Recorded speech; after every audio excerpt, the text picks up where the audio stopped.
Welcome to Conversations on Buddha Nature. This is a project of Chadra Foundation associated with the Buddha Nature Resource website. So I encourage you all to go and take a look at that if you haven't seen it yet. This is a series of online interviews we will host with Buddhist practitioners, scholars, and thinkers on the topic of Buddha nature. For this second event, Lopen Dr. Phuntsho will discuss Buddha nature as the foundation of freedom with world-renowned Buddhist scholar, teacher, author, and translator, Dr. Robert Thurman, affectionately known as Bob. Bob held the first endowed chair in Buddhist studies in the West, the Tsongkhapa Chair in Indo-Tibetan Buddhist Studies, before retiring at the end of 2019. Educated at Harvard, he then studied Tibetan Buddhism, and Asian languages and histories for 50 years with many teachers, and was one of the first Westerners ever to be ordained as a monk by His Holiness the Dalai Lama. He has written many substantial scholarly and popular works and supported many scholars in completing PhDs and publishing translations and monographs. He founded the American Institute of Buddhist Studies at Columbia University and is the editor-in-chief of the Treasury of the Buddhist Sciences series, now published with Wisdom Publications. One of the major commentaries on Buddha nature teachings that represents Tsongkhapa's views on the subject was published in this series and makes Gyaltsab Dharma Rinpoche's detailed commentary on the Gyulama, or Uttara Tantra Shastra, or Ratnagotra Vibhaga, available for the first time in English. Bob also regularly leads Tibet House-sponsored retreats at the Menla Center in upstate New York and lectures all over the world in the public intellectual tradition with special concern for ethics and human rights in general. He was awarded the prestigious Padma Shri Award in 2020 for his help in recovering India's ancient Buddhist heritage. And Lopen Dr. Phuntsho is the new recipient of Chadra Foundation's Writer in Digital Residence Grant for Buddha Nature Studies and will be our host for these conversations on Buddha nature. Phuntsho is one of Bhutan's leading intellectuals and completed both monastic training in the Tibetan traditions as well as a doctorate at Oxford. He is the founder and president of Lopen Foundation in Bhutan, and his work is well known across the Himalayas and in Buddhist study circles around the world.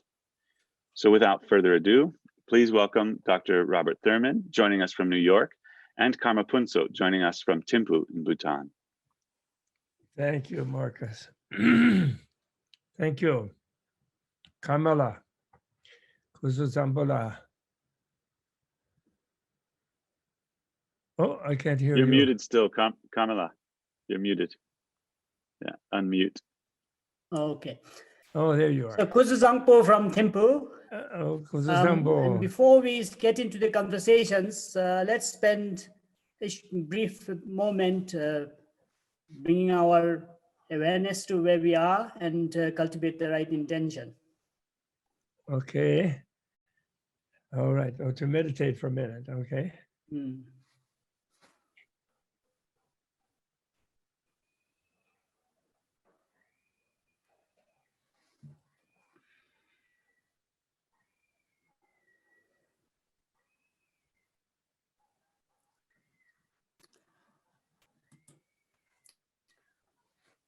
Okay, thank you very much.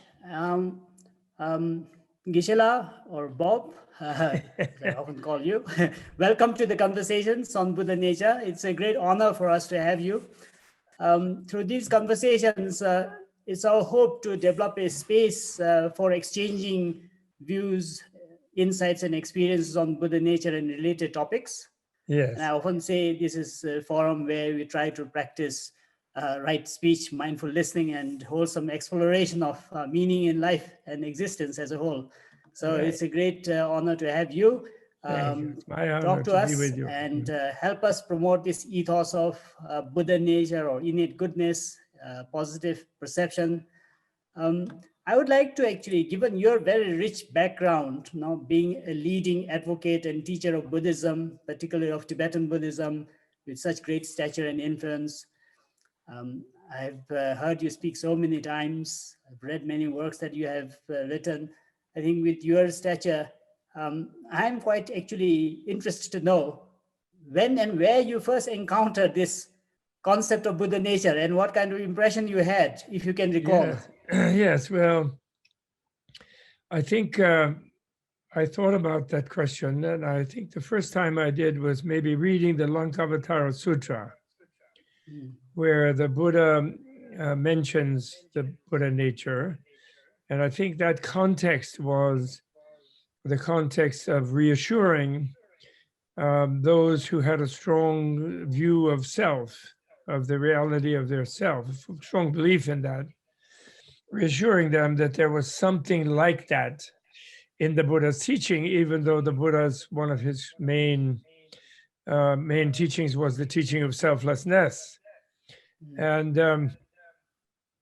I believe that's how I understood it, as a kind of stratagem for reassuring people that the selflessness, the lack of self, had to do with a certain type of self conceived as an absolute, unchanging, fixed identity within a person. So the idea that a person had a Buddha nature was presented sort of as a strategy, a teaching strategy to reassure someone who would mistake selflessness for thinking that Buddha was teaching nihilism, that you don't exist at all. And that's how I think I first encountered it. And I appreciated it for that reason. And then second, I encountered it in, and thought about it more deeply when I was working for my PhD at Harvard, working on the, but I was doing the work in India at that time, in the 1971. And I was almost 50 years ago. And I was seeing there that really it means emptiness. I mean, I got the idea that that's mainly what it means, and emptiness in the sense that a being is susceptible or to transformation into Buddhahood. So emptiness being the guarantee of the relativity of all things, therefore one could develop and evolve to becoming a Buddha, even though one was an ignorant being to start with. And so I left it there. And then only at the more recently, I would say maybe 8-10 years ago, one of my graduate students, a Chinese gentleman actually, by the name of Marty Jiang, who got a PhD with me from China. And he translated the long chapter in the Uttara Tantra on the element, the way in which the Buddha nature is treated there. And through translating into Chinese and English both, the Buddha nature theory in there. And that is when I had my strongest sense of the Buddha nature, actually. And I was so delighted, I've been delighted ever since, which is the idea that what the Buddha nature really is the Buddha's mind in us. Because the Dharmakaya of Buddha is, I think the best translation of Dharma in that context is reality itself. So the reality body of Buddha, if we translate Dharmakaya like that, is everything. A Buddha is a being who feels they are everything. And that means everything, including the beings. And so a Buddha completely empathizes with all the beings and feels he is them somehow, inconceivably, simultaneously with being the Buddha. And therefore, Buddha thinks he's you and me and Marcus and all the people here.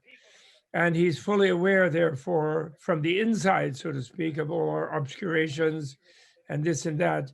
But because of his oneness with us, from his point of view, which is a better point of view than ours, it's an enlightened point of view, we have this oneness with him and this potential to be equal to him, which he wants us to be. He's unhappy as we are. Actually, he's not unhappy at all, but he realized that he feels our unhappiness. He's able to feel our unhappiness by being fully empathetic with the way we feel. So therefore, his presence in us, as us, is our Buddha nature, the way that Gyaltsab and the way that Maitreya Natha portrays it in that, and Asanga's own commentary on that, Arya Asanga's commentary on that, Pagma Togmela. So then, ever since then, I feel very happy with the idea of Buddha nature, in the sense of I feel the closeness of the Shakyamuni Buddha and all the Buddhas, of course, because there's no difference between Buddhas in the reality body level, right? Although, of course, that's ultimately that's just a bunch of language I just said, and that is ultimately inconceivable, naturally, like the Buddha's nature, inexpressible, which I'm very fond of Buddha for that reason. I'm fond of him that that he knows everything, but then he admitted right away he couldn't explain it exactly. He could only give, perspectives. I think we might have lost Carmela, Marcus.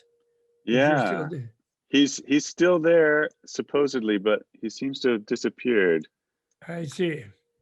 Okay. Let's wait one. Oh, here he comes. Oh, there he is. Oh, good. Well, I'm back. Yes. Oh, good. Yeah, but was your connection cut, or did you just something else happen? A little poor today, but I'm back. Please continue. Okay, good. So did you hear the last part of what I said? Yes, so I heard about you talking about your Chinese student doing a study of the Ratnagotra Vibhaga and Asanga's commentary that you came across. In fact, I want to ask you, so you presented an almost a sort of evolution of your understanding of Buddha nature from first understanding it as a way to avoid a nihilistic understanding of selflessness, and then moving on to like Avatara understanding, and now a more sort of absolutist understanding presented in the Ratnagotra Vibhaga. Do you think that's also the kind of phase the Western understanding of Buddha nature as a whole has gone through, or is this more personal? Well, I don't know. I don't think that most Western people, I think most Western scholars who study about it, I don't think they think of it as like the Buddha's presence in one, because I don't think they acknowledge, or, in other words, I had read Ratnagotra Vibhaga long before that, but somehow it didn't click in my mind until I read that commentary. I had to edit it in detail because my Chinese student, English was not his mother tongue and so on. And his translation into Chinese was stronger for him. And so I had to do a lot of editing on the English. And as the editor of the series, we published it. And in spending that time, it suddenly came alive. Maybe it's also my age, or I don't know. I don't really know, but I hadn't noticed it. And I don't think people do feel it that way, because I think that,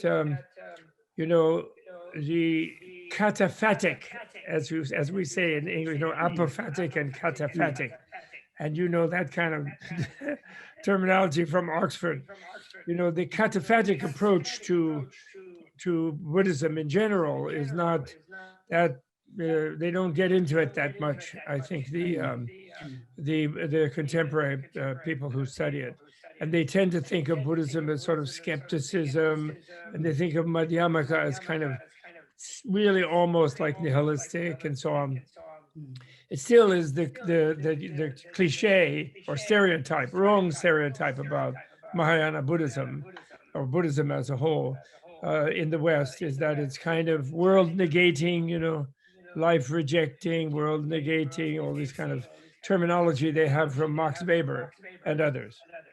And so they don't see that, and which is too bad, but I think they will slowly, Actually, I'm tired of I'm changing the name of my institute to, before I die, I'm changing the name to Buddhological Studies, because I don't like Buddhist studies.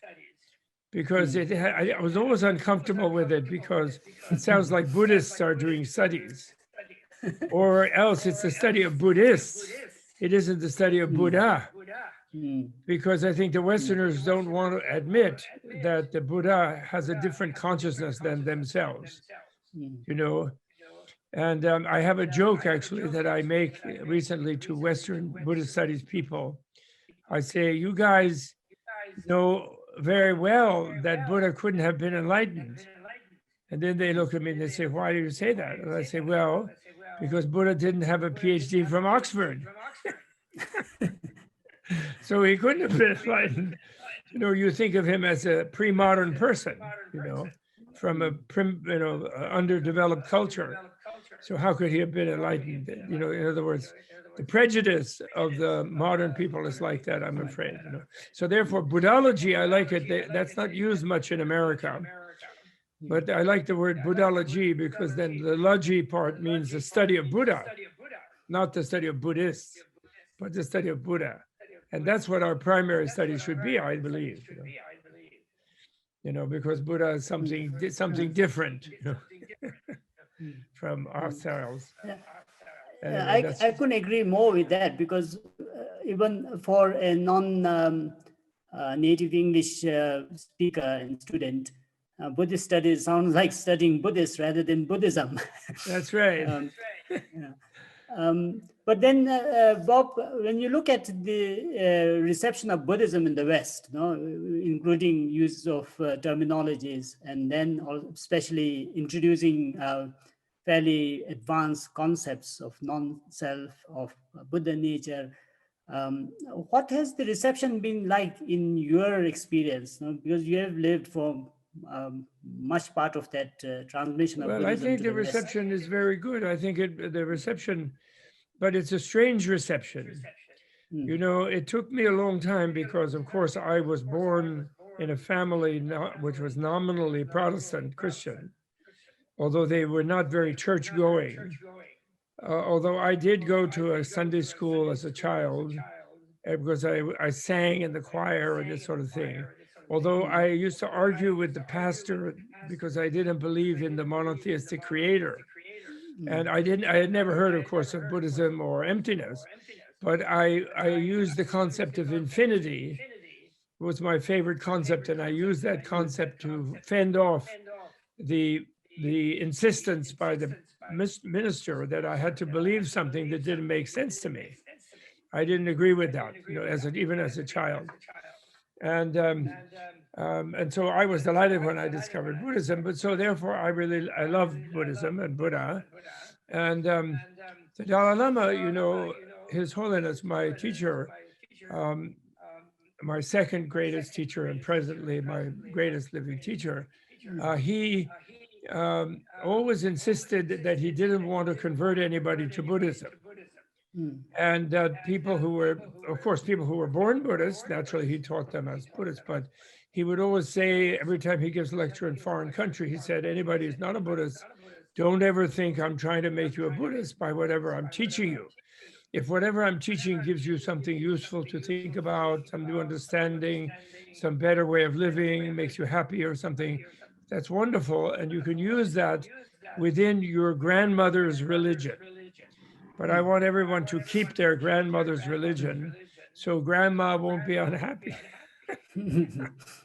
And also, I think it's important that in the modern world, where all the religions are pluralistically connected to each other, in every city, you have every kind of temple and synagogue and gurudwara and mosque and whatever. It's important that we don't have interreligious competition, which could become, you know, violent among fundamentalists and so on. And so therefore, I think it's very important that we try not to convert other people. So I always used to tell him that he wasn't converting me, that I just chose it myself. He said, of course, someone can decide they want to change, but it's very difficult, he said, for them, and it causes stress with their family often, and it also, on a higher level, could cause really serious stress. And he used to say that he adopted that principle long before, you know, in the end, around in the 90s, we had this experience everywhere of sort of religious fundamentalism beginning to get involved more with politics, you know, worldwide. Sort of happened about 30 years ago. But he did that from 40, 50 years ago. He had that attitude. Amazingly, you know, and I don't know if I completely agreed with him at first. I was more into, you know, let's have lots more Buddhists. And nowadays I completely do agree with them, with him. And actually I did I did a series of lectures once in San Francisco called Buddhism Without Buddhism. And that was before Batchelor wrote that book, because I think we do have beliefs, but we don't need the ism. This was my idea. And it was pretty popular, but not with some of the new Buddhists. They didn't like it, but I think that's the way, so that reception is very good of all sorts of things about Buddhism, I think. But in a way, when it's open, it's like offering the strategies, the psychologies, the scientific understandings, the meditative altered states experiences, and so forth. And as an exchange of spiritual sciences, I think the reception of Buddhism is very, very good, very wide, and will become more good in the future, I think.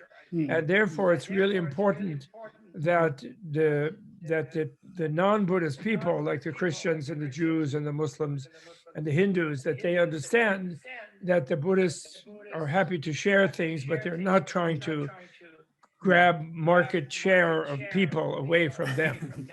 They want people to use things in their own cultural setting and their own belief system setting. Although naturally, it will involve some theological changes. I think if people become more aware of Buddhist philosophy, Buddhist science, what I consider Buddhist science, they might change. There might be theological changes with their own traditions, I think. Yeah. And I look forward to that. Yeah, so I think when I want to ask you if you also see it this way. So when you look at the religious traditions, anyway, that the mainstream Buddhist ideas of non-self and negation and renunciation may not be as commonly shared by other religious traditions as more subtle, advanced philosophical topics like Buddha nature. You find many concepts across all religions which are very much similar to Buddha nature, talking about the ground, the perennial philosophy. So while this may be a very good unifying force for religions, or at least one Buddhist concept that doesn't really go directly against other religious traditions in a very drastic way, like yes, I think so. I think that we do have the expression in the Ratnakotra Vibhaga. You find the expression of Dangmepe,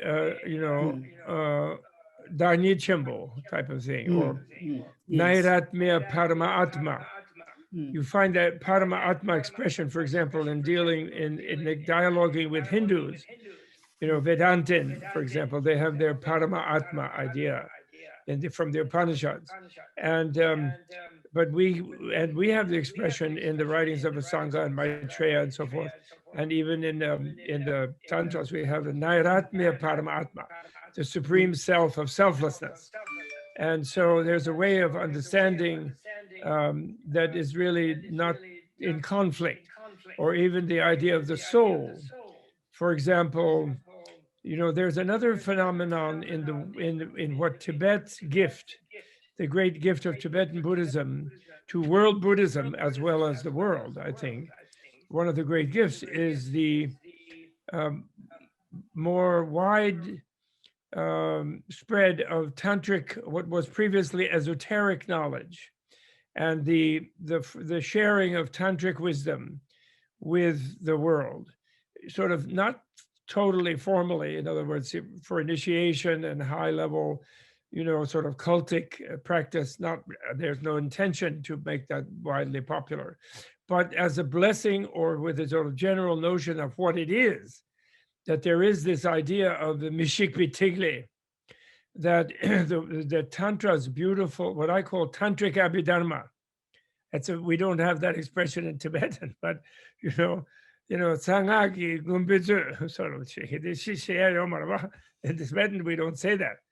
But in a way, what the many Shastras in the tenure on Tantra, which are not the root Tantras, but the Shastras of Tantra, they are like Abhidharma. You know, Mahayana stopped calling Abhidharma out of respect to the you know, Theravada, etc. You know, the 18 different schools of the monastic Buddhism.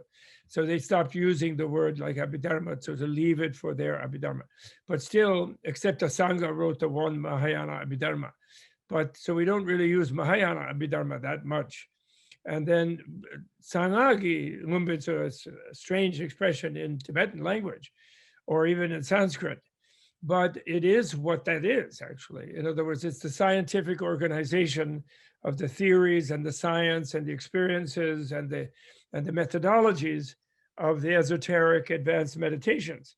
And I think it's very fascinating how it interfaces with neuroscience, personally. The idea of subtle body, chakra system, Zalung Tigle, etc. And I think that's a dialogue that is unstoppable now, because the cat is out of the bag, so to speak. And the danger of it, for some people, there might be some danger in that. But really, I think the only danger has to do with someone who's never had a kind of experience of the resilience or transformability of the self without even any religious idea. Modern people, because of the flood of information, because of the pluralism of the societies and the ideologies, they do have a kind of more split personality problem than they used to have, which in one way they always moan about. Some of them more conservative ones get all upset about it.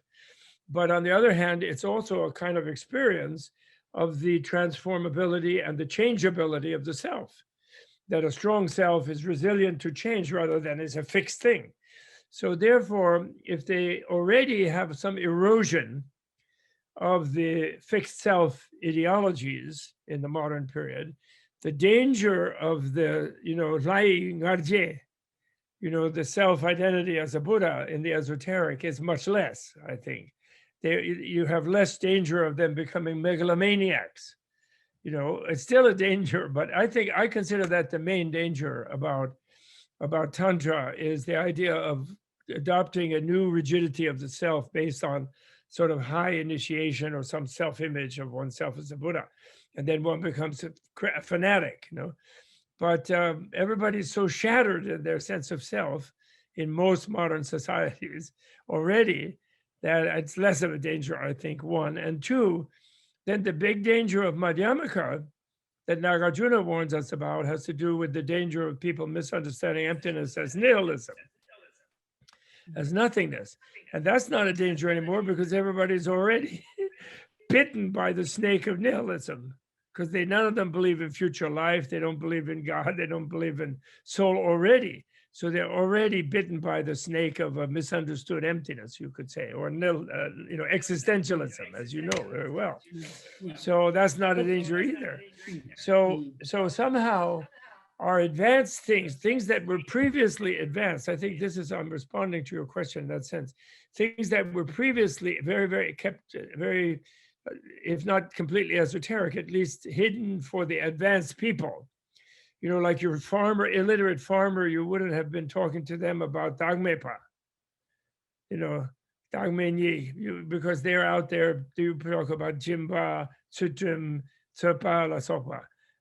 You don't talk about Dagme, shut up, selflessness, And so that's almost esoteric for the mass in an agricultural society.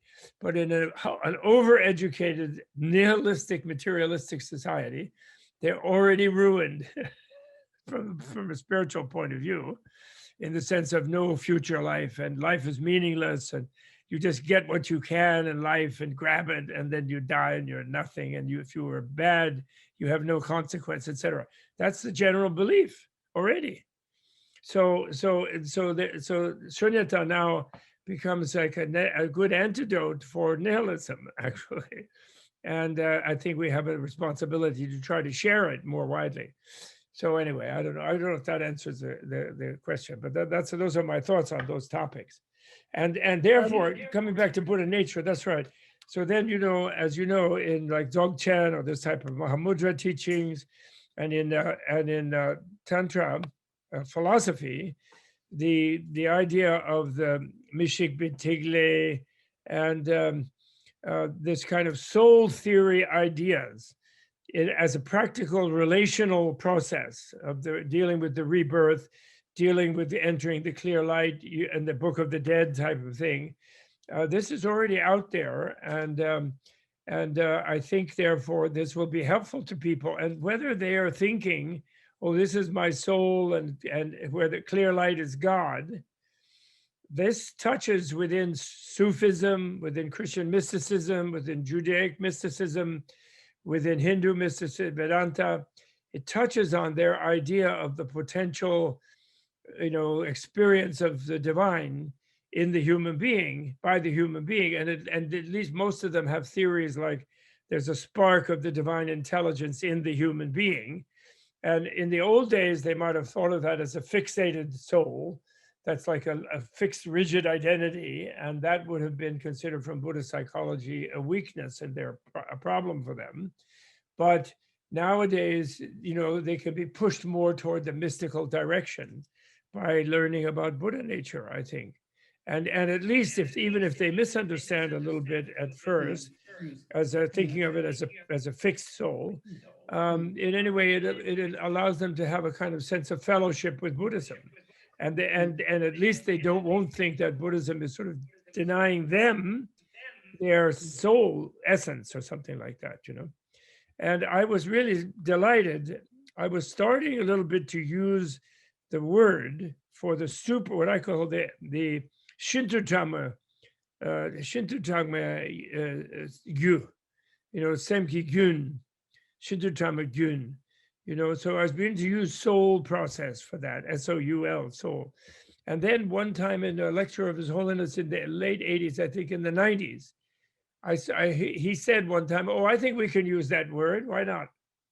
He was saying, because the old-fashioned translators of Buddhism would really get freaked out if you used the word soul, because they were taking Atma as soul.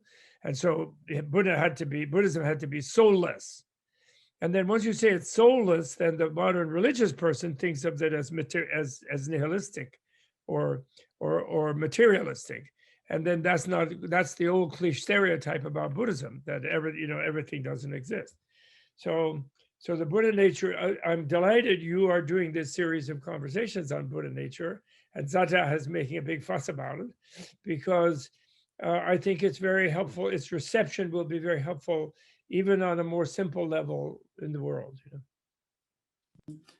So if I may come in there, you raised a lot of issues. And for me, I was wondering, now, when we use words like soul, or when we choose to go with a more absolutist understanding that's shared by also other religious traditions, then as we leave the religious domains and say go into secular society, into science, there are lots of philosophical thinking there, and there's rational egoism or moral egoism.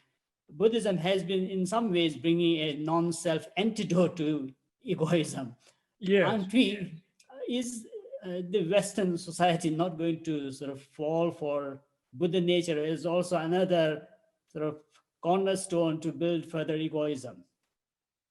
Is there any risk of associating that with self-centricity? Well, there's a risk, yes. There's a risk of over-assimilating it, of course, to non-Buddhist ideas.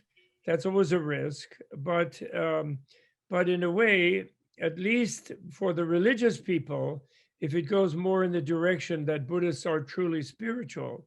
And this connects to another issue, which I'd like to raise. It's a debate I've been having in the past with His Holiness. And when he was invited to Muslim countries, once or twice he has been, unfortunately, sadly, the Chinese too much tend to block the visa, but he's been in a very good dialogue with Muslims in different times and places as much as possible, given the current situation in the world. And there is that expression in India that Buddhism and Jainism are non-theistic. And, then Hinduism is theistic, and, Christianity, Islam, they're all theistic, right? There's a general usage like that in India that everybody understands. And so His Holiness goes, he says, he likes to say, yeah, we're the non-theistic, we're one of the non-theistic traditions, speaking in terms of what he's used to from in India. But actually, of course, it's not correct, because we have we have lots of deities. And even in beginning Buddhism, in the legend of Buddha's birth, Brahma and Indra are waiting for him when he comes out of his mother's womb, steps out very painlessly and happily and luckily for the mom, comes out the side, and then Brahma Indra are there, giving bath and welcoming him. And he goes to the heaven to teach his mother, and then he comes back down at Sankhasya with Brahma and Indra escorting him. And there are so many Pali suttas where he's talking to deities all the time. It's only that the Buddha criticizes correctly, logically, the idea of a single one who creates everything. That's considered a mistaken view, and correctly so. And even there's a wonderful thing in the Brahmajala Sutta where Buddha says there's a certain type of person who's a fanatic monotheist. And then he says, and why can you never convince that type of person that there is not a creator God? And he said, well, when that person in a recent previous life was Brahma in a particular world, he thought, when he wondered where everybody was at the beginning of the world cycle, and then other deities appeared around him, he thought that his wish for them had created them. So he thought he was the creator in that previous life. I think it was such a marvelous thing. I almost fainted when I read that. It's in the Pali Brahmajala Sutta, And that's Buddha's analysis of why certain people are fanatic monotheists who can't change their view. And I just, amazing analysis, I thought, by Buddha's clairvoyance, supposedly. But my point is that Buddha, so we are in a way relative theists, you could say, or we are theists but not monotheists, you could say, or we're theists but not creator theists. I was trying to encourage him. We had this debate once here in America, because he was going to a Muslim country, and he always says that he's from a non-theistic tradition. So I was trying to say, Your Holiness, when you say that to a pious Muslim in a Muslim country where they're not used to seeing, being out like in New Delhi with all kinds of other worldviews, or in New York, and you say we're non-theistic, somebody will hear that like you're a demon, you're like you should be destroyed, you are evil. Subconsciously, they will have that reaction. The more educated ones will understand that you're speaking in terms of not a creator, but the other ones will freak out. So why don't you try to say, we believe in deities, we believe in spirituality, we believe in life, etc., but we don't believe in a creator. Just say, and he wouldn't agree with me. He said, no, that's what we say in India. Of course, we have a debate, so we sometimes don't. We agree not to agree, in a good Tibetan tradition. But then he said, well, what do you say? And then I say, well, you can say infinitheistic. I'm infinitheistic, and not said of monotheistic, infinitheistic, like infinite theistic, or mystical theistic, or say any other thing. Because the Abrahamic traditions, they are mystics like Meister Eckhart. They have experiences of merging with clear light, which they consider God, and they realize, and they then teach that you can't say God is humanoid. Do you know what I mean? In the sort of popular way, it's like a person, sitting there, like a chief or something. And they have experiences like that, but they're suppressed in the more Western countries in the history of them. Those people often were executed, actually, as being heretics by the official church. Whereas in India, and therefore in Tibet and in East Asia, the Buddhists were able, in more wealthy countries, actually, I believe is the reason, less authoritarian countries, they were able to get away with being oneness, talking about being one with the divine, So therefore, they didn't execute you if you said, oh, I experienced godhood, like Tattvamasi, the Brahmins, for example, and Buddhists, where you become Buddha, and you become a Nirmanakaya. Are you a Tuku, by the way, yourself, Kamala? Kiran Tuku Yimbe, Tuku. Kiran? No, I'm not. Well, I suppose I'm a rebirth. You're not officially, I see. No, no. There's a very funny, I know, but you probably are. But the point is that you're not officially. We had No. one Geshe from Ganda Monastery who passed away a few years ago, but he was very good sense of humor. And one time his students asked him, he was a friend of mine, I wasn't particularly his student, but some other younger ones were his student. And they asked him, they said, "Oh, Geshe-la, you're such a fantastic, wonderful yogi and teacher and so kind and blah, blah, blah. How come you're not a Tuku?" They said. And then he said this. He said, "Well, I always wanted to be, but all the good ones were taken." Do you get the joke? He said, "I always wanted to be, but all the good ones were already taken." In other words, somebody else was, Naropa or Telopa or whatever it was, they were already, there was nobody left to be the reincarnation of, in other words, he would say, which I thought was marvelously funny. Anyway, that's a joke. That's a joke. I'm sorry. Just telling a joke. I normally say, people could always claim to be Sukho of somebody from Sukhavati, so even more important. Yes, than right. From this world. Exactly.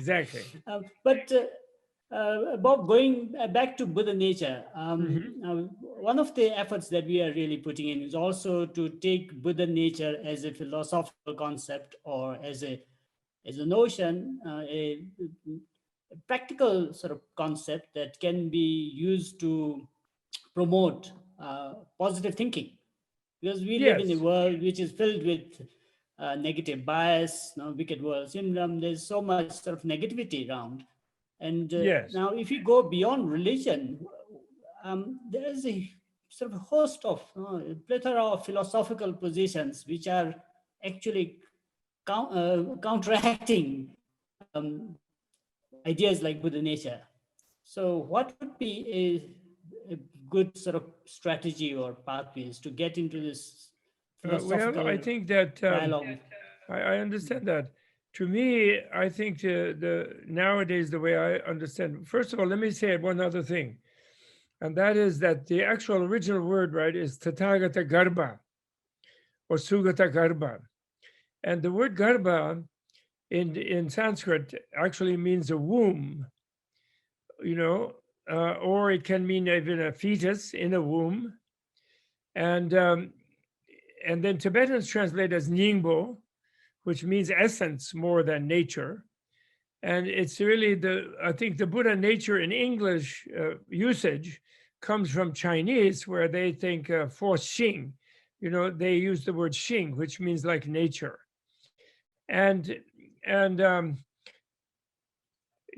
very fond of Nagarjuna's expression, Shunyata Karuna Garbham, Dongyin Nyingji Ningbojen. It's such a wonderful, in Tibetan, both in Tibetan and Sanskrit. In Tibetan, the sound of it is so wonderful. Dongyin Nyingji Ningbojen. It's amazing.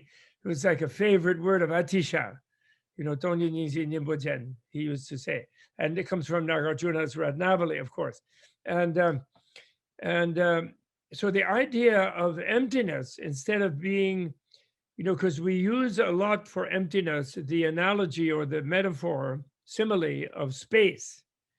So people, when they say emptiness, they think of an empty space.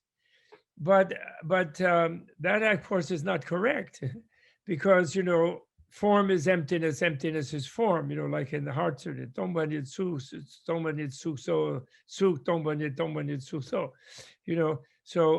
So therefore matter is just as empty as space, So emptiness is something more inconceivable than just space. Although it's a good way of starting to think about it as a kind of simile.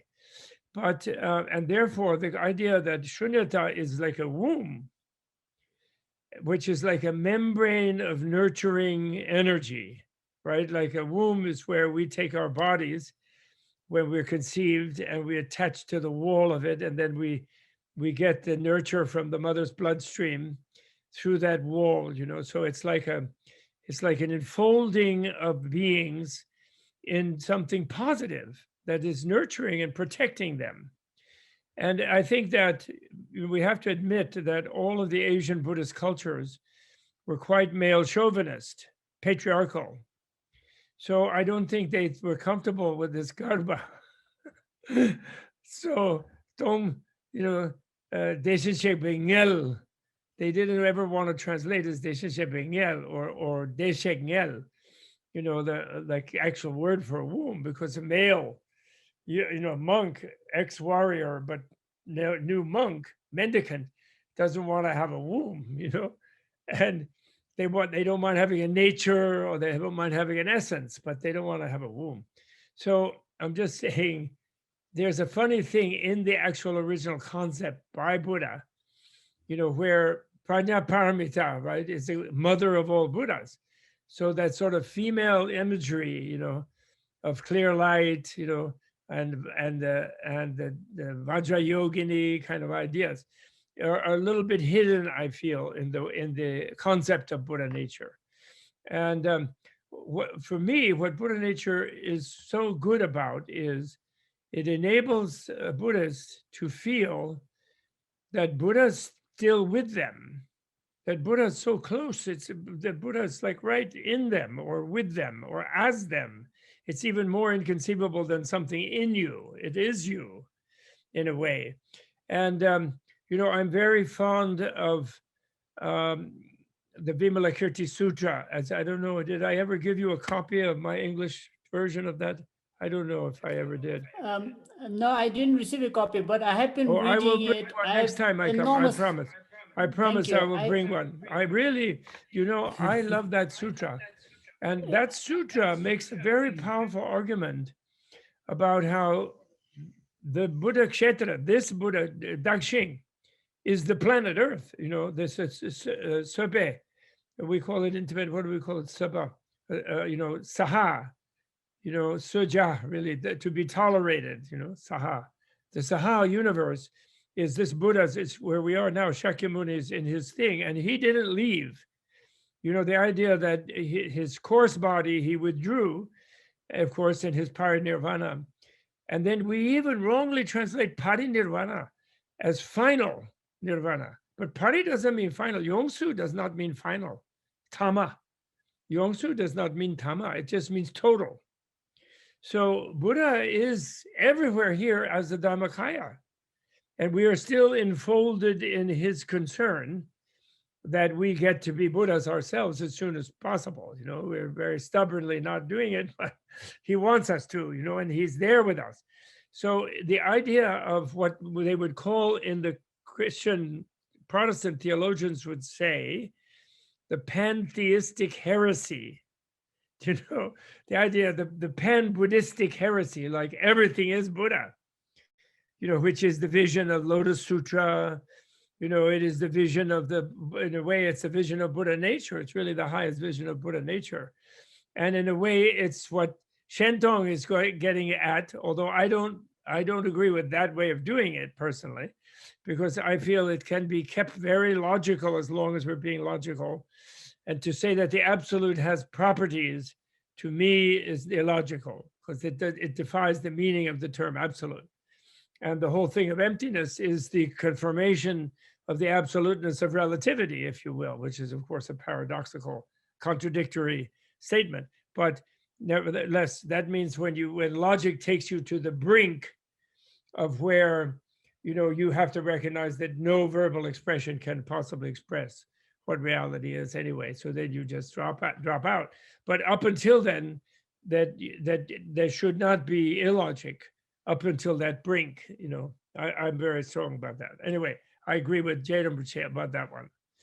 But on the other hand, I appreciate the Shentong in that the Shentong thing is wanting to say, and I think Dolbupa's experience for sure was the complete immanence, the presence of Buddha in everything and as everything. I get that.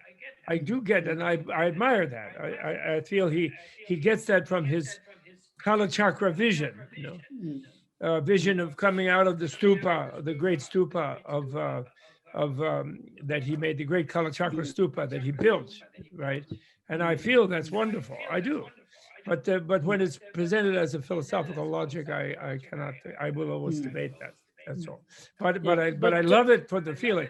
And so the Buddha nature thing, with or without the Shentong thing, either one, is a wonderful thing, I feel, for people to cheer up. In my old age, one thing I have decided, and I think I say, is that people in almost every culture have been terrorized in history by their governments and by their religions, which are connected often to the governments. And they're terrorized in the sense of they're made to feel unworthy, they're sinners, they're ignorant, and hell is waiting if they're a little bit careless, and it's very dangerous, life is dangerous. So they need the protection of their guru, they need the protection of the king, they need the protection of the high priest, so somebody they need to be saved by somebody else. They don't have, they're not, reality is not safe. And I think that leads to a lot of aggressiveness and fear in people. And in a way, it becomes a self-fulfilling prophecy then, where they then ready to fight all the time. And so then they create conflict, and then they do create a bad situation for themselves. And so I feel that Buddha's, I make a big fuss nowadays, which people can say I'm just old and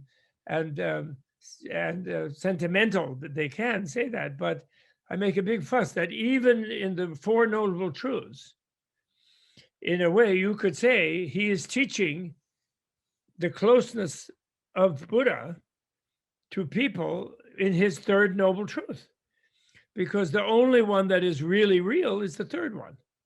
The first, second, and fourth are a relative reality. They're paratantra, and he says so right away. And only the third is his discovery. He didn't discover first one. Everybody knows about the first one. He discovered the third one, and then that enabled him to see the second one, which was the cause of the first one that everybody knew. And what he discovered was solution to the first one.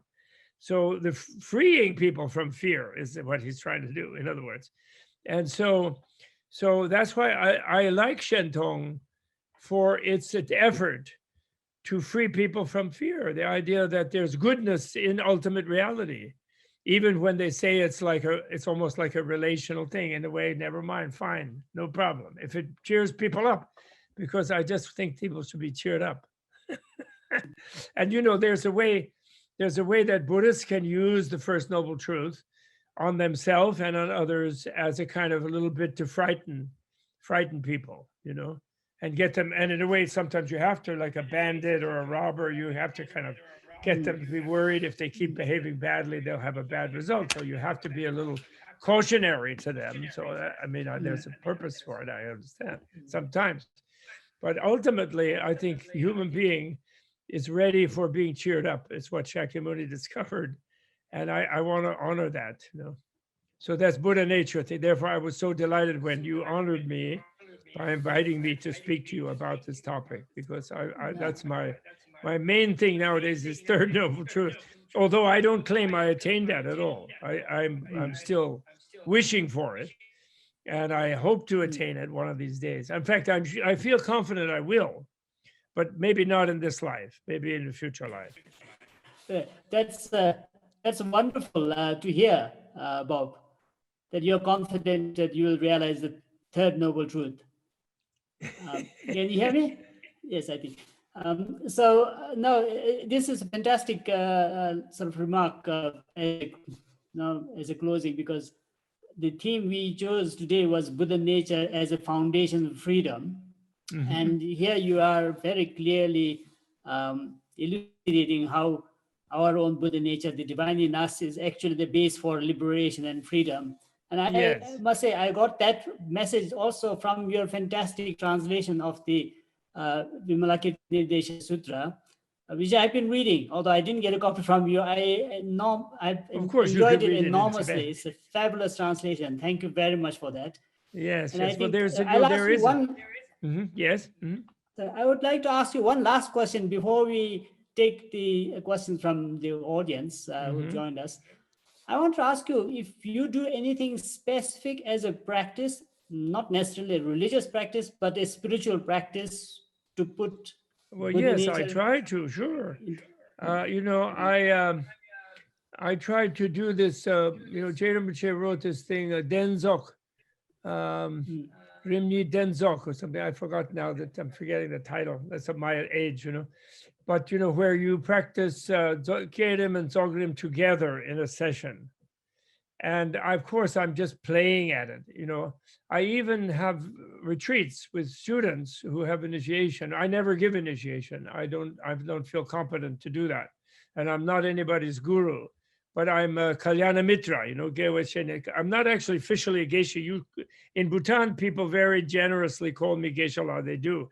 But actually, I'm not a Geshe. I didn't actually get the Deshe degree at all. So I don't claim that. But I am, on the other hand, the meaning of Geshe, that is Kalyana Mitra. I feel I am a spiritual friend of people.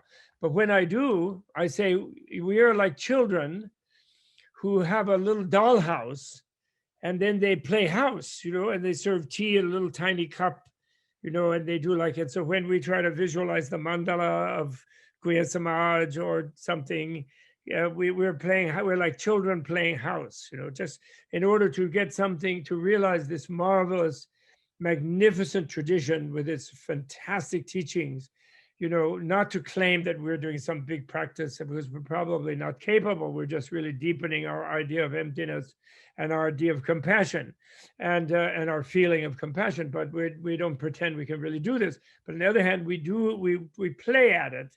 So I sort of play at that in some time like that. I recite sadhana, which too much often is just katan instead of kandan.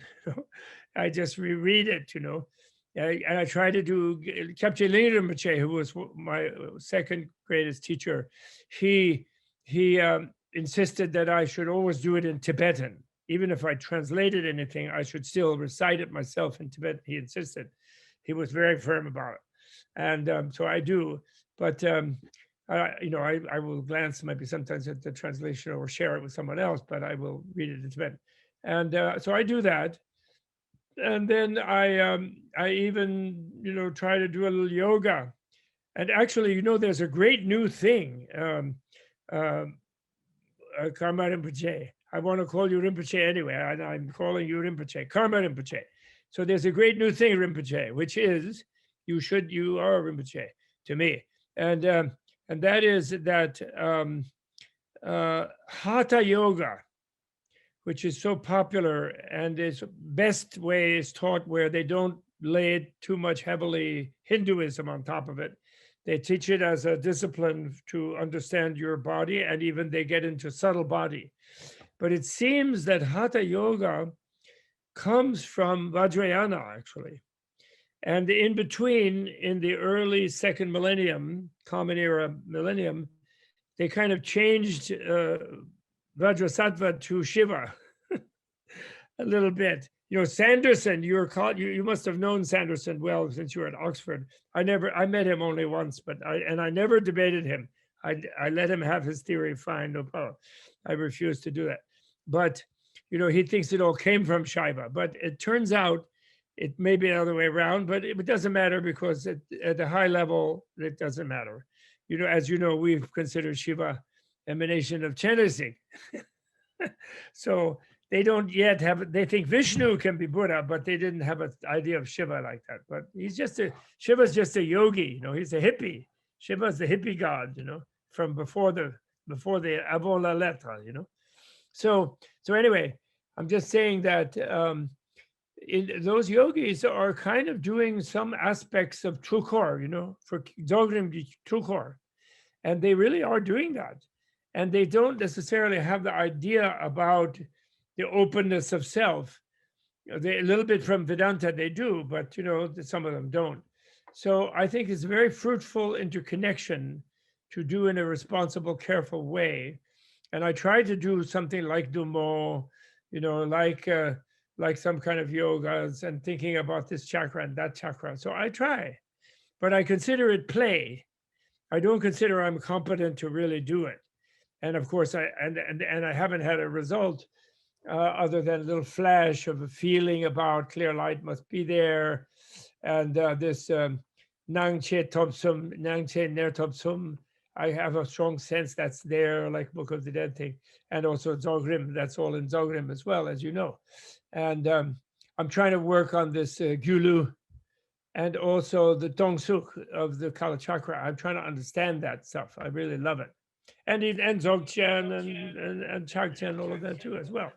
And so I like to play with these things and think about them and enjoy them, and I admire them, to inspire me and anyone that I know to try to develop the prerequisites, the mundros, you could say, which maybe take a few lifetimes, because they're so magnificent, and the horizon of potential possibility is so huge for the human being that to make a meaningful human life is, I think it's good that people have that kind of perspective, put it that way. So I try to do that, yes. And I get terribly busy and I forget the time. And nowadays, by the way, I'm almost 80 years old now. Next year I'll be 80. And one fact about being older is time goes more quickly. And you get up in the morning and you try to do one thing and suddenly it's nighttime. There's no sense of time. It's incredible. And so therefore you feel a little bit sense of urgency, and you try to practice what you can. On the other hand, I still lose my temper sometimes when somebody does something, it makes me upset, and I still feel this and that. So I know I have my kleshas. I'm still carrying my bag of kleshas. I do. Or I would say you are the Geshe in real terms, Gewe Shingen, no? So Geshe-la, you're doing quite a lot to actualize your Buddha nature. I'm doing my best. As you said, time passes so fast. We are already past an hour. Marcus, are there any questions from other people? Okay. Yes. We have a few questions coming in right now. Can you hear me okay? We can, but we can't see you, Marcus, in your beautiful background. Instead, we see you sitting on a couch. Oh, there you are. Oh, I love your background. That's the ocean of Buddhas behind you. Yeah. So we have a bunch of questions coming in. One question that just popped up is, would you say something about the different presentations of Buddha nature between the early and later Tibetan traditions, and how we could bring them together in relation to practice? I think that's a better question for you, Genla. That's a big question. You're better at that than me. I'm not sure what they mean by the early and later. No, we're not hearing you. What happened?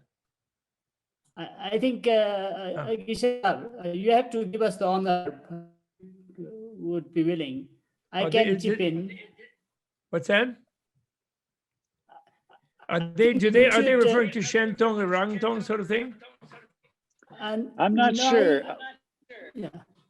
From what I heard, it has to do with the early translation and the later translations, perhaps. So that they're sort of above. That's a little bit above my expertise. No, he's clarifying. Really, he wants to talk about the difference between Nyingma Kagyu and Gelugpa. Oh yes. Well, that's the Shentong. Well, I don't think it's all Nyingma and Kagyu. Are all Nyingma Shentong was? All Kagyu was Shentong was? I don't think so. No. I think there's a variety within the schools. And I can tell you that I don't know in specific, but Geshe Jamspel, the Ladakhi Geshe, who I worked with a lot over the years, he was a Kachen actually from Tashilumbo rather than a Geshe, but we call him Geshe also. And he has the Kachen degree from Tashilumbo. It's like a Geshe degree. And he always used to say that even within the Gelugpa school, that at different points in its history, different scholars had sort of revelatory experiences, of Buddha nature, you could say, that they, or Buddha essence or Buddha element, that they interpreted in a Shentong manner, and then they were criticized within the Gelugpa school. So I think it's better to realize that these schools have pluralistic, arguments within themselves. It isn't like one school versus another. Then it can descend into a tedious sort of sectarian thing that is not a good idea. And I think there's this diversity, and basically, I believe that, for example, Tsongkhapa, who and Gyaltsab, who wrote the commentary of the Anuttara Yoga there, and I think he wrote that based on Tsongkhapa's teaching about the idea of the Deshek Ningbo, to try to give a cataphatic vision without going to the Shandong direction logically, because of his, Tsongkhapa very much was into trying to bring together the logic and the Madhyamaka. And that was his special job, according to the instructions he received from Manjushri, was to pay more attention to conventional reality. And so he didn't want anybody jumping off into sort of deep faith before they had used logic in the sheer negation, in the prasajja pratisheda, the megak of voidness, of emptiness, where they really hit clear light and they surrendered in a way to reality. Any conceptual idea that they knew what reality is in some conceptual way, that conceptuality could describe the inconceivable, he didn't like that, so he critiqued it. But they appreciate the cataphatic approach, which is the approach of seeing, Buddha as greater than God, if you will. If you read Pundarika's verses in the Vimala Prabha, the stainless light commentary of the Kalachakra, abbreviated Kalachakra Tantra, which is the one we have, Kalachakra is presented as practically the creator of everything. It's unbelievably theistic, actually. It's amazing. You could easily see how someone would really feel Kalachakra is everything, and Mrs. Kalachakra, my goodness. Vishvamata, the Natsok Yum, what I call the multifarious mother, she has no atoms. She is pure energy, like chain reaction nuclear fission energy without atoms, and yet more powerful than any atomic form. And so talk about creative. On the other hand, they always want to not be responsible for creating suffering. The theodicy problem in Western and monotheistic religions is always an inescapable problem, where if there is an absolute force that creates the world, it has to be responsible for suffering and evil. And then faith cannot be complete, because there will be a subconscious suspicion. If God is omnipotent and God is omnicompassionate, what happened to me? People will not be able to avoid that, and the theodicy problem will not be solvable. So the Buddha gets out of that by going to the very brink of sort of infinite creativity, of clear light, and yet clear light doesn't do anything. And in a way, we can understand that. If you think of clear light, the way I like to think of it is, clear light is an infinite energy. But think about an infinite energy. Like, this is more power, like the Vajra Yogini stands on a solar disk, which is not just a solar disk. That's 1,000,000 degrees Kelvin, or whatever they call scientists, very high temperature. But this is the intensity of a supernova, a Dume, Kalagni, Dume, the end of the world, you know, a supernova energy. She just stands on it like it's a little disc, like a pillow for her. And that's a symbol that the mind, free of atoms, if you will, the energy level below atoms is unlimited. But an unlimited energy, infinite energy, will not do anything on its own initiative. It doesn't have initiative. Why? Because everything is already done from the point of view of infinite energy. There's nothing to be done.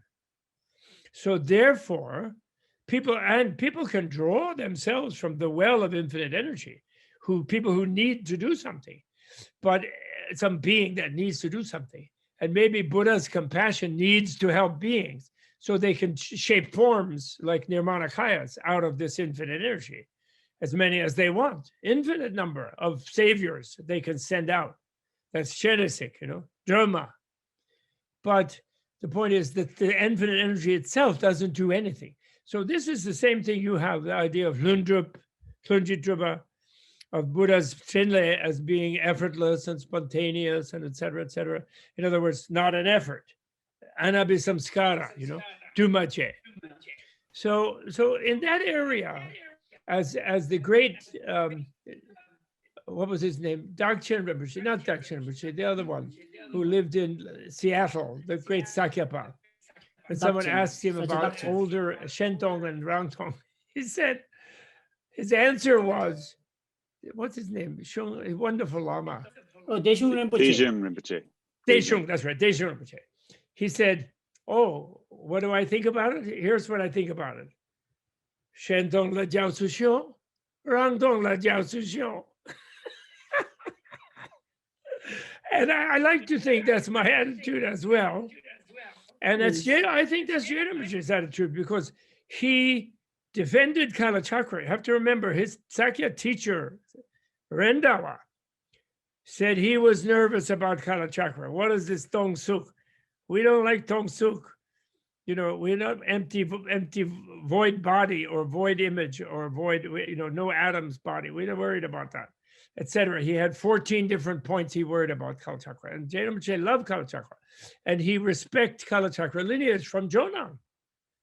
But he doesn't agree philosophically about on the sort of regular level of reasoning. He wants to be this idea that the absolute can have qualities, he can't deal with that.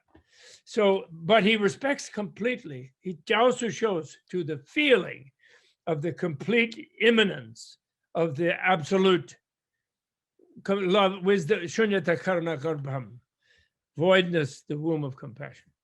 And you know, this relates to one thing. I just want to say one thing about it. I'm going off on my own agendas, but never mind. And that is this. There are some people nowadays who have been studying with the scientists about compassion. And then they're into this thing that compassion and empathy are different. And I'm sure their own compassion and empathy are different, because this is not yet Buddha's compassion. But Buddha's compassion is complete empathy. It is not a withdrawal from empathy and then you bring up some other ingredient. Although in a way, there is another ingredient, which we would call bliss. Bliss, great bliss, is so powerful that you can be fully empathetic at the same time without losing the bliss, which is inconceivable. So I've said that, and it doesn't mean anything. I don't pretend that, I just said it all. But I'm pushing it to the point of where we realize that what a Buddha is, why he's inconceivable. He's melted into Dechen, orgasmic bliss, embracing the entire universe, like, which is what Mahamudra, the whole universe is his consort, if you will, you know. And I use orgasmic instead of that euphemistic Snellgrovian innate. Lenje. This is pomo lenje, So I'm saying that. And that's so powerful that therefore, when he feels Bob Thurman or your suffering, my suffering, Rinpoche's suffering, Marcus's suffering, he fully feels it the way we feel it. And he can do it without losing bliss, but yet he also fully feels it. And that's why he can help us, because he knows, he's like the doctor CAT scan who knows exactly what your sickness is, what is your klesha, because he feels it, he experiences your klesha. So he knows what you need as an antidote to your klesha perfectly. And the bliss enables him. And it's like you and me, sometimes if we're really in the flow, we're jogging, we're like freaking out, or we're in love, or whatever it is, and then we bump our foot or stub our toe. Somehow, well, toe, we will don't feel it, but we know it happened, but we don't really get into it being painful. And then later, when we're, then it's ow, you know. But it's possible to feel two things at once, in other words. And this is the extreme of that.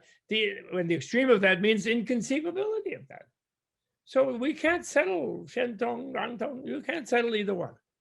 So therefore, Jiaosu showed to both of them. One of them just means you go all the way to give up your selfishness. And the other, and you feel everything of everybody. You open yourself to everything. And the other one is you're really happy. You're so happy it's absolute. So you can say, oh, the absolute is happy. You can say, no matter what. That's great. That leads into one other question we have here about, could you advise us how to cope with depression and stress from the teachings of Buddha nature, from that point of view? Especially in this time of strife. Yes, I'll wade into that. And that is, the way you do it is the way that you use, the 7th and 8th branches of the Eightfold Path. You use combination of mindfulness and samadhi. And samadhi being one-pointedness, mindfulness being like vipassana, scanning, lagtong, it's discursive meditation. And what do I mean by that? You put your samadhi on the idea that Buddha is in you. So you're already there. And when you get there, this is my consolation prize. What I call it's what I developed for myself. I awarded it to myself. And that's to console me for being a loser after 54 years of studying Buddhism, 6 years of studying Buddhism. No more, 60 years of studying Buddhism. I still didn't attain nirvana. But my consolation is that's because I'm still trapped in time, and which is a horrible place to be, trying to be in the moment when there is no moment. It's just past, meeting, future, like that. The moment is like has no duration, really. So you can never get there. You keep trying to step in there, and it's not there. Anyway, I'm sorry. So, point is, when I get nirvana in some future life, I am going to realize I was always in nirvana. That's why Buddha was able to remember infinite previous lives 2 steps before nirvana, under the tree. Remember, he remembered all his previous lives. Why didn't he remember them before that? Because we don't want to remember where we thought we were suffering. But when you get nirvana, time collapses, and you're free at all time. And you realize that the uncreated, you were always in the uncreated, because the uncreated is all this mess. That's what it is. And he realized that he'd always been there and had not realized it. He had always had the Buddha nature was always him. And so that's what we will do. So the point is, I'm not in nirvana now, and we are not, I presume, here. And maybe some of you are, actually, I'm not sure. But the point is, when we get to nirvana, we'll realize we are in nirvana now, and we'll revise our experience of where we are now, such as to realize it's really enjoyable, even on Zoom. It's blissful. It's made of bliss, the whole thing. So, but I'm sorry, I'm just indulging in that. But what I'm saying to the depression thing is this: you put your one point on Buddha's good news that nirvana is everywhere. It's the reality of everything. So in reality, if you only knew fully what you know deeply, what your cells know, let's say, your subatomic particles or your subatomic energy, subparticulate energy knows, is that everything is fine. You're in the flow. But you then use your mindfulness to find the narrative in your mind that's telling you, oh no, Bob, this really sucks. Oh, you said such a bad thing yesterday. Oh, you have such bad thoughts. Oh, no. Oh, hell. Oh, God, the Republicans will win again somehow. Oh, oh, no. Oh, they're still in there. Oh, Mitch McConnell is still there. It's like, now, etc. In other words, all these negative things will come in your mind because that's what you're conditioned. You've been terrorized by your culture to think everything is awful, that reality sucks. And you should be scared. And being sensible is to be resigned to it and scared of it and defend yourself and hide and escape from it even. And you have to review those things and then bring to bear. Then you have to learn more in between meditating and keep reading and create a new narrative. Read the Sublime Continuum. Read all those wonderful books of Zadas on the Buddha nature, the beautiful books, all those retranslations of all the Maitreya books, they're just beautiful. Brunholzl, those guys, they're hyperactive, those guys. I don't know how they publish and write so many things with so many footnotes. It's fantastic. And you have to read them and read them and read them. That's meditating. That's vipassana, is reading them, because that's creating a new narrative for you. And in the new narrative, everything is fine. And then you begin the new narrative gradually replaces the old narrative. Reasonably, it gives you reasons. And you begin to see the holes in the old narrative. For example, it takes a long time. I argued for years with people in the natural sciences about their nihilism. Nah, there's no future life. That's ridiculous. Bob, come on. What's your evidence? They all go sneering around like that contemptuously. And then you say, well, there is evidence, and then they dismiss it. Oh, that's just religious fanatics, superstition, blah, blah, blah. They go like that. And then it took me 40 years to realize there's one overwhelming argument against them, which is, which one of you guys discovered the nothing? Who got the Nobel Prize for the discovery of nothing that waits for you at death? Which person? Who? Just tell me. Or maybe was it Descartes? Or who discovered nothing? Newton? Did he discover it? Einstein? And of course, they can't really point to anybody, because obviously nobody is ever going to discover nothing except an insane person, because nothing is nothing. But, to really figure out what that means frees you from fear of nothing, or from fear of, and then the whole idea that God, in this Western, monotheistic culture, that God is all powerful and loves you like a son, like a daughter. But then it's got eternal hell waiting for you in case you had a little fun, went to a rock concert or something, or took a drug, or I don't know what, danced, that your hell is waiting. I mean, that's just so demented. Why should you believe that? So you absolutely should not. So depression has to do with you're telling yourself that everything is horrible, and you have to retell it. And you read Eckhart Tolle. He was about to kill himself, and suddenly he heard another voice, which was his samadhi voice, that said, but moved into mindfulness, vipassana. And it said, vipassana, and it said, why are you listening to me, to that voice that tells you everything sucks? How do you know that? Don't listen to it. A different voice of himself. He found another voice, a saving voice. And he didn't kill himself. And he became Oprah's guru. And he's a great guy. He's really nice. Okay, so that's about depression. We're all depressed. It's a depressing that we are just this is a bunch of weird bacteria. We're a bunch of elaborated bacteria with a nice beard and a goatee and glasses sitting in front of some Buddhas. We're just a meaningless bacteria. And we're on this thing that we wrecked a thing, and we're about to destroy it completely by the planet. And Bhutan will be flooded with melted glaciers, and everybody will be destroyed because we just keep turning on all our like gas guzzling cars and trucks and do crappy agriculture, growing crappy food, and we're just going to destroy it, and it's all meaningless anyway. We're just all going to be nothing. So not going to, we're no hell, don't worry, we'd just be nothing. So who cares if we wreck the planet? as long as some people in Texas remain rich until they're dead. That's a sick, depressing worldview, and that's the one you were brought up in, and I'm brought up in.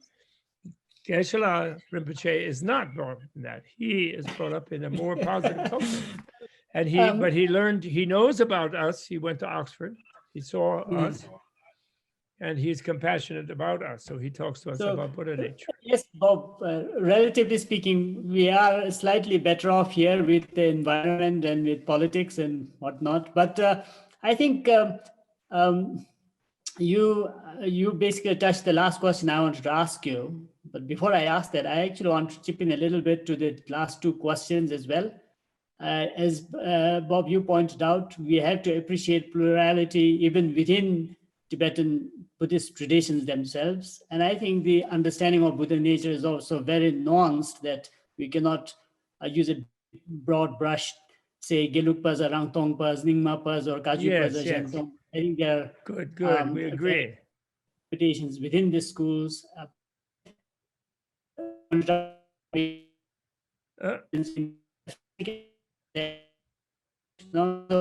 Is one group approaching more from the luminosity aspect, other more from the emptiness aspect. So you approach your audio is slowing down. Okay. Yes. So with that, now I think one of the things that, especially when people face we hope that the idea of Buddha nature, you didn't want to use the word innate, but some orgasmic bliss, but whatever we call it, the positivity we have in us, we hope will encourage people to think good of themselves. And I think particularly be grateful for the beautiful, perfect world we actually live in. I mean, yes, there are imperfections, but we can also have a perfect perception of those imperfections. Yes. The imperfections being perfectly imperfect. Yes, of course. So the last question, Bob, is what book would you recommend people to read to really get further into Buddha nature? And I think we have really gone now 1.5 hours, so we'll wrap up after that. Well, you know, the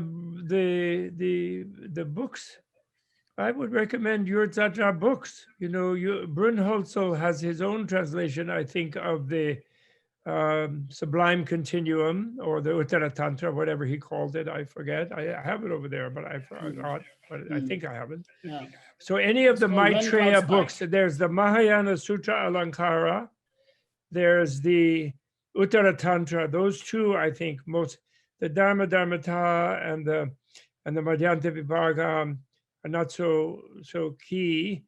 But those two books, if someone is very philosophically inclined, of course, they're very complicated and very philosophically inclined, and they would read those. And I think the Sublime Continuum in our series that will be coming out with Wisdom in its next second edition, but its early one was from Columbia Press.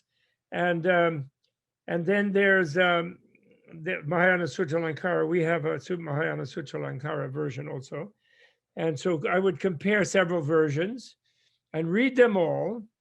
But I'm trying to think if there's a lighter book. What would you recommend, Geshe-la, if someone's not so philosophically overwhelmed with it, you know, not wanting to go into really technicality, massive footnotes, etc., like our books, you know, which are pretty highfalutin. Which books are like at a more simple level can make it very strong, do you think? Did you write one yourself on the Buddha nature that is a shorter one? That's more, you know, simplified? No, I haven't written anything long on Buddha nature yet. But I would recommend certainly is to visit the Sadra Buddha Nature website, because we have a very graded, gradual introduction to Buddha nature. Okay, good. Going from and that's to recommend then. I get bad people send me website addresses and then I lose them. And I'd like to please send me the link, Marcus, and I'll get on there and look at that. So I'd recommend anything on that website. absolutely. And but start with the smaller, simpler things, Mm. and then do it critically. In other words, you create the new narrative with your samadhi as your meditation, but check out why you are sold on your old narrative, because you didn't challenge it strongly enough. So that you have to extricate yourself from the depressing idea that reality sucks. If you want to open your mind to the idea that reality could be pure love. Because after all, what shunyata karuna garbham, emptiness is the womb of, or has the nature of, compassion. Shunyata karuna garbham. And karuna means, ningje, the expansion of the heart. So Buddha has a heart. Buddha's not just a machine that tells you everything is empty and you can escape into that. No, Buddha is telling you that everything is empty, means that everything loves you and everyone else. And therefore you're like someone who is happy with your mother. The reality is a mother that wants to embrace you, and that's what Buddha is. They say Buddha is like a mother who considers every being, and not just every human being, every animal, every being, every sentient being, every sensitive being, like a mother considers her only beloved child. That's what a Buddha is. And if what a Buddha is someone who has experienced their whole body is the whole of reality, which is an unlimited, infinite relativity, then that means that all Buddhas are embracing you right now. And they're in love with you. And they're not even frustrated that you don't realize that you're loved by everything, because they know that you will. They're that kind of determined mother, what Winnicott called a good enough mother, that knows that you will reach there in your sense of time, because your sense of time itself is confused, and his or her or its sense of time, the mother's sense of time, the mother prajnaparamita, transcendent wisdom, is not confused, and it knows that all time is always present. So your future time will be your real time, your experiential time eventually. That mother knows that. She will not stop cradling you at her breast of Dharma teaching, at her breast of science, at her breast of literature and poetry, etc. She will not stop nursing you there until you're ready to digest it. I don't know, that's a weird metaphor. Never mind.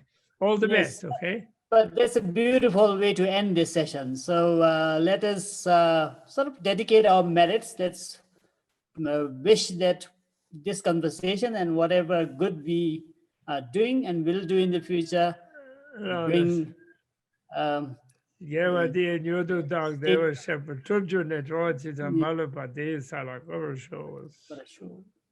so may all beings attain the state of lasting well-being and flourish in both health and spirit.